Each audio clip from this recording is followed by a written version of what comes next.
ಎಲ್ಲರಿಗೂ ನಮಸ್ಕಾರ. ಮೊದಲಿಗೆ ನಮ್ಮ ಪುರಕೇಶ್ನ ವಿಧಾನಸಭಾ ಕ್ಷೇತ್ರದಲ್ಲಿ ಭಾನುವಾರ 21ನೇ ತಾರೀಕು ಬೆಳಗ್ಗೆ 9:10 1 ಗಂಟೆ ನಮ್ಮ JDS ಕಾರ್ಯಕ್ರಮವನ್ನು ಹಮ್ಮಿಕೊಂಡಿದ್ರಿ. JDS ಸೇರ್ಪಡೆ ಕಾರ್ಯಕ್ರಮ. ಇದರಲ್ಲಿ ನಮ್ಮ JDS ನ ಮುಖಂಡರಾದಂತಹ ದೇವೇಗೌಡರು ಸಾಹೇಬರು, ಕುಮಾರಣ್ಣವರು, ನಿಖಿಲ್ ಕುಮಾರಸ್ವಾಮಿ ಅವರು, ಅನೇಕ MLAಗಳು ಹಾಗೂ ಪಕ್ಷದ ಅಧ್ಯಕ್ಷರುಗಳು, ವಾರ್ಡ್ ಅಧ್ಯಕ್ಷರುಗಳು ಹಾಗೂ ನಮ್ಮ ಕ್ಷೇತ್ರದ ಎಲ್ಲ ಮತ ಬಾಂಧವರು ಹಾಗೂ ನಮ್ಮ ಕ್ಷೇತ್ರದಲ್ಲಿರುವಂತ ಎಲ್ಲ ಲೀಡರ್ಸ್ ಎಲ್ಲ ಸೇರಿ ಈ ಕಾರ್ಯಕ್ರಮವನ್ನು ಮಾಡ್ತಾ ಇದ್ರಿ. ಈ ಕಾರ್ಯಕ್ರಮದಲ್ಲಿ ಹೆಚ್ಚಿನ ಸಂಖ್ಯೆಯಲ್ಲಿ ಭಾಗವಹಿಸಿ ಪಿಳ್ಳಣ್ಣ ಗಾರ್ಡನ್ ಗ್ರೌಂಡ್ ಅಲ್ಲಿ, ಪೆರಿಯಾರ್ ನಗರ ನಮ್ಮ ಟೈಮ್ ರೋಡ್ ಸರ್ಕಲ್ ಅಲ್ಲಿ ಅಂಬೇಡ್ಕರ್ ಸ್ಟ್ಯಾಚ್ಯೂ ಪಕ್ಕದಲ್ಲೇ ಪಿಳ್ಳಣ್ಣ ಗಾರ್ಡನ್ ಗ್ರೌಂಡ್ ಇದೆ, ಸಗಾಯಿಪುರಂ ವಾರ್ಡ್ ಸೇರುತ್ತೆ. ಅಲ್ಲಿ ಕಾರ್ಯಕ್ರಮವನ್ನು ಮಾಡ್ತಾ ಇದ್ರಿ. JDS ಸಮಾವೇಶ. ಈ ಕಾರ್ಯಕ್ರಮದಲ್ಲಿ ಹೆಚ್ಚಿನ ಸಂಖ್ಯೆಯಲ್ಲಿ ಭಾಗವಹಿಸಿ ಹೆಚ್ಚಾಗಿ ಇನ್ನ ಕಾರ್ಯಕ್ರಮ ನಾವು JDS ಸೇರ್ತಾ ಇದ್ರಿ. ಅದರಿಂದ ಈ ಕಾರ್ಯಕ್ರಮ ಮಾಡ್ತಾ ಇದ್ರಿ. ಕಾಂಗ್ರೆಸ್ ಬಿಟ್ಟು JDS ಬರೋ ಕಾರಣ 2020 ನಾನು 2018 ಕರ್ನಾಟಕ ರಾಜ್ಯಕ್ಕೆ ಅತಿ ಹೆಚ್ಚು ಓಟ್ ಗೆದ್ದವನು, ಲೀಡಿಂಗ್ ಅಲ್ಲಿ ಗೆದ್ದವನು.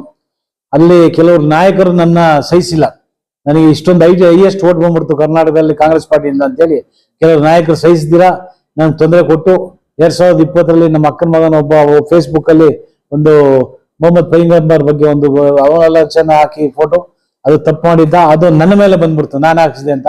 ಅದೇ ನಾನು ಆ ಕೆಲಸ ಮಾಡೋನಲ್ಲ. ನಾನು secular mind, Hindu Muslim Christian ನಾವೆಲ್ಲ ಅಣ್ಣ ತಮ್ಮಂದು ಇದ್ದಂಗೆ ನಮ್ಮ ಕ್ಷೇತ್ರದಲ್ಲಿ ಇವತ್ತು ಗಂಟೆ ಯಾವುದೂ ಆ ತರ ಭಾವನೆ ಇಲ್ಲ. ಕೆಲವರು ನಾಯಕರು ಒಂದು 4 ಜನ ಸೇರ್ಕೊಂಡು ಈ ಕುತಂತ್ರ ಮಾಡಿದ್ದಾರೆ.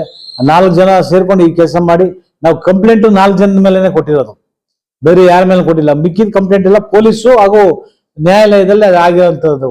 ನಮ್ಮ ಮೇಲೆ ಎಲ್ಲ ಗೂಬೆ ಕುಣಿಸಿ ನಮ್ಗೆ ಈ ಕಾರಣಕ್ಕೋಸ್ಕರ ನಮ್ಮ ಟಿಕೆಟ್ ತಪ್ಪಿಸಿದ್ರು ಕಾಂಗ್ರೆಸ್ ಇಂದ. ಅದೇ ಕಾಂಗ್ರೆಸ್ ಇಂದ ತಪ್ಪಿಸು ಅಂತ ನನಗೆ ಗೊತ್ತಿಲ್ಲ. ನಾನು BSP ಇಂದ ನಿಂತು 25 ಸಾವಿರ ಓಟ್ ತಗೊಂಡೆ. ಅದೇ ಜನಗಳ ಆಶೀರ್ವಾದ, ನಮ್ಮ ಪುಲಕೇಶನ ವಿಧಾನಸಭಾ ಕ್ಷೇತ್ರದ ಜನತೆ ಆಶೀರ್ವಾದ ಇದೆ. ಖಂಡಿತ ಮುಂದಿನ ಎಲೆಕ್ಷನ್ ಅಲ್ಲಿ JDS ಇಂದ ಸ್ಪರ್ಧೆ ಮಾಡ್ತೀನಿ, ಗೆಲ್ತೀನಿ ಅಂತ ಈ ಸಂದರ್ಭದಲ್ಲಿ ಹೇಳ್ತಾ ಇದ್ದೀನಿ. ಒಂದು ಪಿಟಿಷನ್ ಹಾಕಿದ್ರೆ ನೀವು ಕೇಳಿದ್ ನಾನು ಮಾಡಿಸ್ಕೊಂತೀನಿ. ನೀವೇನ್ ಹೇಳ್ತೀರ ಅದ್ ನಾನು ರೆಡಿ.